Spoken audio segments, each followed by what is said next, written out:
ուժեղ հայեր, ինձ համար մեծ պատիվ է լինել մասը Հայաստանի համար այս նշանակալի, այս պատմական պայքարի, կրել դրա բոլոր դժվարությունները և ձեր առջև կանգնել բաց ճակատով։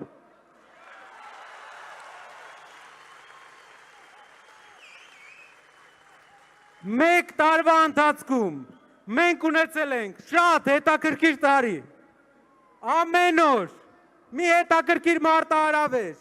մի հետաքրքիր խնդիր,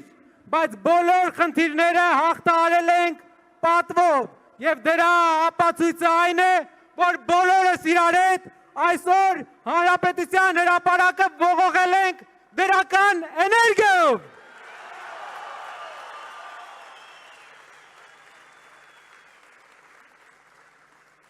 Չորս օրից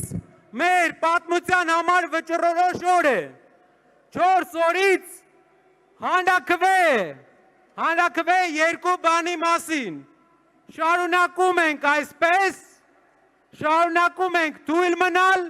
շարունակում ենք թույլ տալ հարևաններին օգտագործել մեզ, թե կանգնում ենք և մեր մեջքը ամրացնում և սկսում ենք զարգանալ։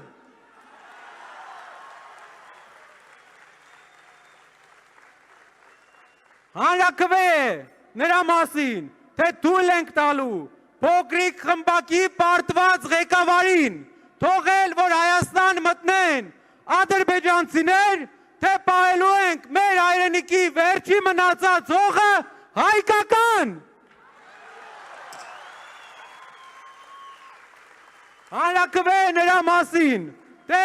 թույլ ենք տալու մեր եղբայրները Հայաստանը լքեն աշխատանքի համար, Հայաստանը լքեն ավելի լավ կյանքի համար,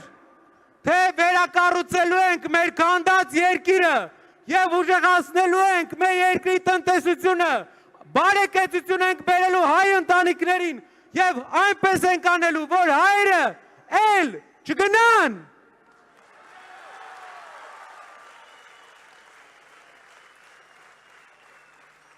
Ով ցանկանում է ապրել ադրբեջանցիների հետ, կարող է քվեարկել ՔՊ-ի համար։ Ով ցանկանում է հայկական վերջին հողը, մեր հայրենիքի 10%-ը պահպանել հայկական, ուժեղացնել, քվեարկում է ուժեղ Հայաստանի համար։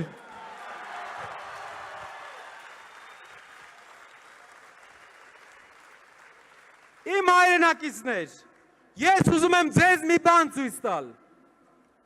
Հարևան երկրի առաջնորդը միջոցառում է կազմակերպում 15 օր հետո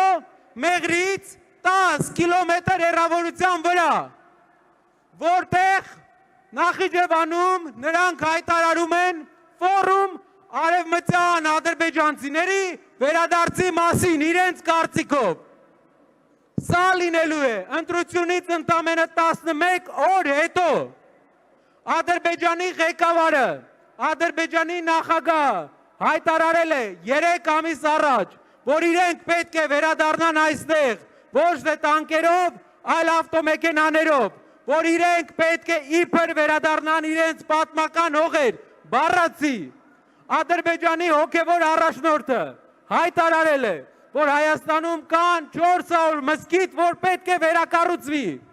Հայաստանի ազգային ժողովի նախագահը հայտարարել է, որ ադրբեջանցիները ու հայերը պետք է սովորեն իրար հետ ապրել, և նա չի բացառում, որ ինչ որ ադրբեջանցիներ կգան Հայաստան ապրեն։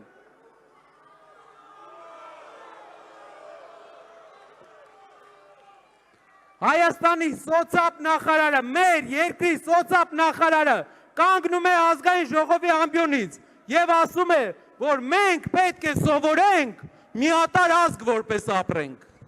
Ոչ միատարր ազգ, ուրիշ ազգերի հետ պետք է գանք, հակացություն ստանան, այլ ազգը, որ ազգն է ուզենալու այստեղ գալ, էտում համար է տեղ բացում։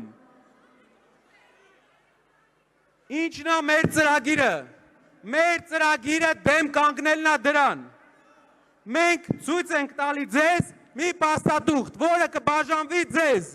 Այս փաստաթուղթը սեղմ օրինակ է Արևմտյան Ադրբեջան պետության կողմից, Ադրբեջանի պետության կողմից տպված կոնցեպտի, որտեղ նրանք գրում են, թե ինչ են անելու Հայաստան վերադարձի համար։ Սա դուք կարող եք տեսնել ավելի մեծ գրքով, կարող ենք բոլորին ներկայացնել։ Սա իրենց պետության կողմից ֆինանսավորվող քաղաքականություն է եւ այնտեղ գրված է, ցիտում եմ. Հայաստան կոչվող տարածքում համատարած կերպով ոչնչացվել է ադրբեջանցիների պատմական եւ մշակութային ժառանգությունը, իրենք են իբր ասում։ Այն ազգն է ասում, որ ամբողջ Դաշտային Ղարաբաղը վերածել է անհայ տարածքի, որ ամբողջ Լեռնային Ղարաբաղից հայերին զտման է ենթարկել, որ Նախիջևանում խաչկարեր է ոչնչացրել։ Իրենց ասելով իրավունքների վերականգնման հարցը իբր ադրբեջանցիների պետք է լինի առաջնահերթ հարցերից մեկը։ Եվ նաև մզկիթների եւ գերեզմանատները պետք է վերականգնվեն ադրբեջանական։ Սրա մեջ է գրված։ Իսկ մենք գիտեք ինչ ենք սրան ասում։ Մենք ասում ենք, որ Հայաստանում լինելու է առաջնորդ, որ երբեք սա թույլ չի տա, որ Փաշինյանի ու Ալիևի ծրագիրը հոդս է ծնդելու, հոդս։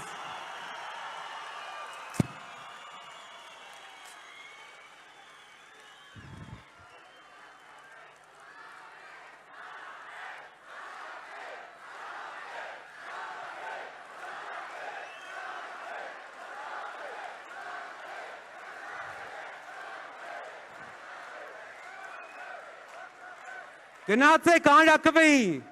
մերժեք փոքրիկ խմբակին, գնացեք ընտրության,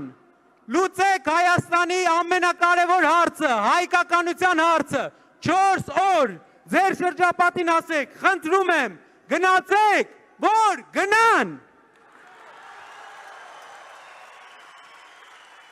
Գնացեք, որ նրանք չգան։ Իրար հետ ժողովուրդ, իրար հետ 4 օր, պատմական օր, եւ մենք կերտելու ենք մեր ուժեղ Հայաստանը։ Փոփոխությունների համար, փոփոխությունների համար, փոփոխությունների համար,